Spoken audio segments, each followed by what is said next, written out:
नमस्कार। आज हम लोग देखने वाले हैं भारतीय संविधान के प्रमुख अनुच्छेद संख्या 1 से 11 तक। तो देखते हैं अनुच्छेद संख्या 1 में क्या प्रावधान किए गए हैं। तो ये भाग फर्स्ट है, यानी यहाँ से लेके अनुच्छेद संख्या 1 से लेके कुल मिला के 4 तक जो अनुच्छेद आते हैं वो भाग संख्या 1 में आते हैं, यानी पार्ट नंबर फर्स्ट में। लेकिन यहाँ पे सिर्फ 3 ही अनुच्छेद इंपॉर्टेंट हैं, तो इसीलिए मैंने 3 ही अनुच्छेद लिखे हुए हैं। तो अनुच्छेद संख्या 1 में क्या है? 1 में भारत जो देश है उसका नाम है, मतलब भारतीय संघ का नाम है। तो भारतीय संघ का क्या नाम है? भारत राज्यों का संघ है। क्या लिखा हुआ है?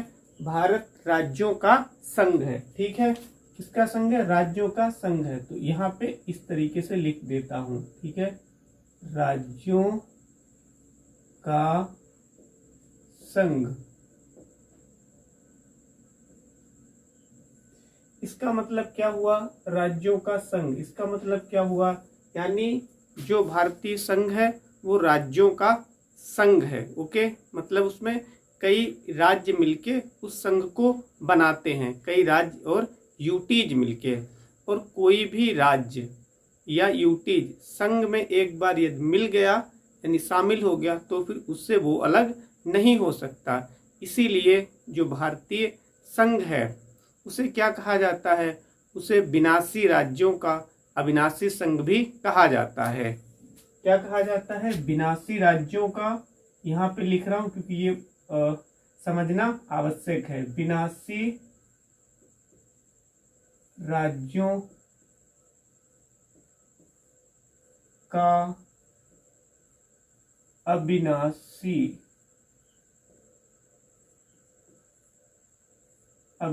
संघ।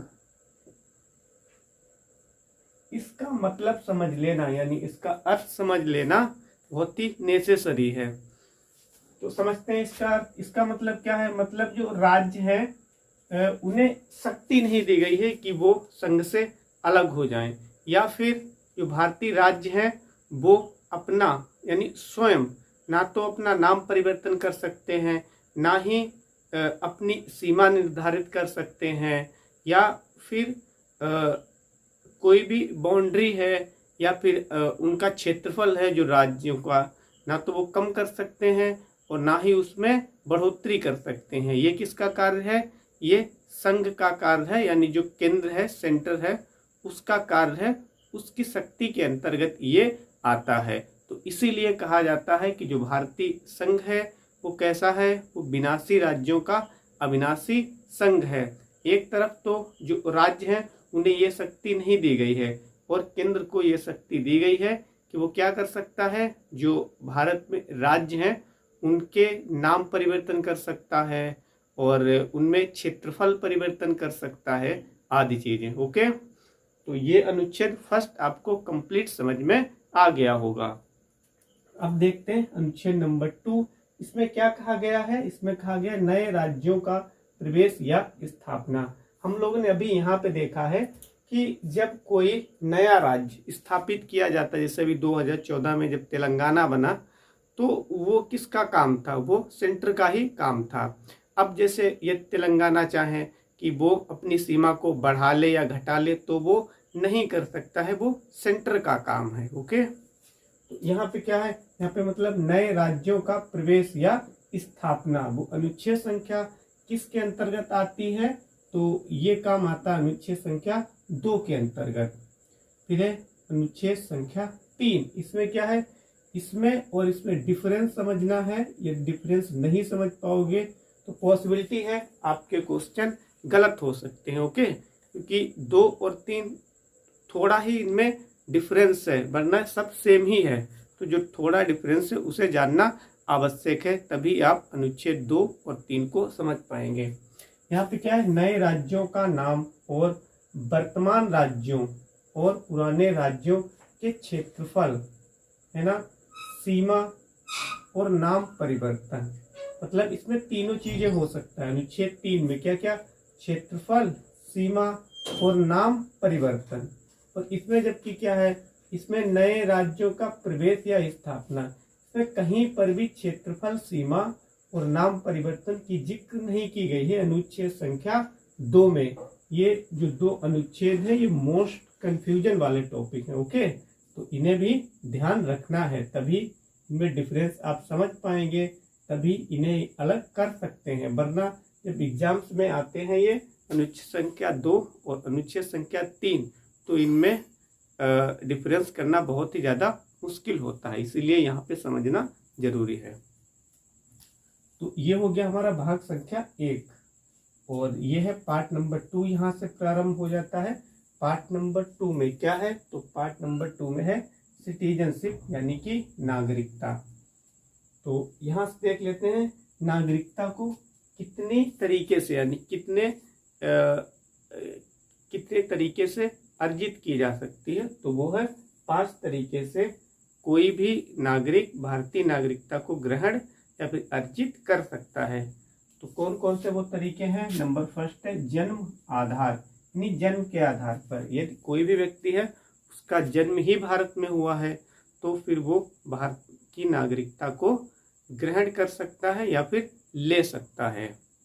सेकेंड है वंश आधार, यानी वंश परंपरा के आधार पर उसका जन्म नहीं हुआ है लेकिन उसके माता या पिता या फिर उसके वंश में और किसी का जन्म हुआ है तो उसके आधार पर भी वो भारत की नागरिकता को अर्जित कर सकता है। थर्ड है पंजीकरण के आधार पर, यानी कोई भी विदेशी नागरिक है यदि भारत में वो 7 साल से रह रहा है और वो भारत की सिटीजनशिप लेना चाहता है तो वो क्या कर सकता है, रजिस्ट्रेशन करके और एक पूर्ण प्रक्रिया के द्वारा फिर वो भारत की नागरिकता को ले सकता है। फिर चौथा है प्राकृतिक रूप में और पांचवा है क्षेत्र समाविष्ट के रूप में। प्राकृतिक रूप क्या है, मतलब कभी कभी सेंटर ऐसे नियम बनाती है जो केंद्र होती है तो वो एक निश्चित प्रोसेस के थ्रू, मतलब एक निश्चित प्रक्रिया के थ्रू जो विदेशी नागरिक हैं उन्हें भारतीय सिटीजनशिप दी जा सकती है। ठीक है, जैसे अभी 2019 शायद 20 में ऐसा कोई एक्ट आया था तो उसमें जो पाकिस्तान में जो अल्पसंख्यक हैं तो उन्हें भारतीय सिटीजनशिप देने की बात कही गई थी।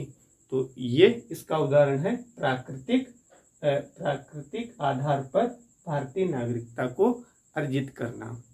फिर फिफ्थ क्या है लास्ट, क्षेत्र समाविष्ट द्वारा। तो इसका मतलब क्या है, इसका मतलब ये है जब कोई भी क्षेत्र है जो भारत के बाहर है यदि वो क्षेत्र भारत का हिस्सा हो जाता है तो उसमें कुछ विशेष लोगों को जो भारतीय सरकार है वो क्या कर सकती है, भारतीय नागरिकता को उन्हें दे सकती है, यानी उन्हें भारत के नागरिक बना सकती है। तो यहाँ पे हो गया क्या, कितने टाइप्स है ये, 5 टाइप्स है जिनके द्वारा कोई भी व्यक्ति भारत की सिटीजनशिप को क्या कर सकता है, ग्रहण कर सकता है। ये तो हो गए ग्रहण करने के। अब कोई व्यक्ति है यदि वो भारत की नागरिकता को त्यागना चाहता है तो उसके कितने प्रकार है, मतलब कितने प्रकार से कोई भी व्यक्ति भारतीय नागरिकता को त्याग सकता है। तो 3 टाइप्स। तो कितने टाइप्स हैं, 3 टाइप्स हैं।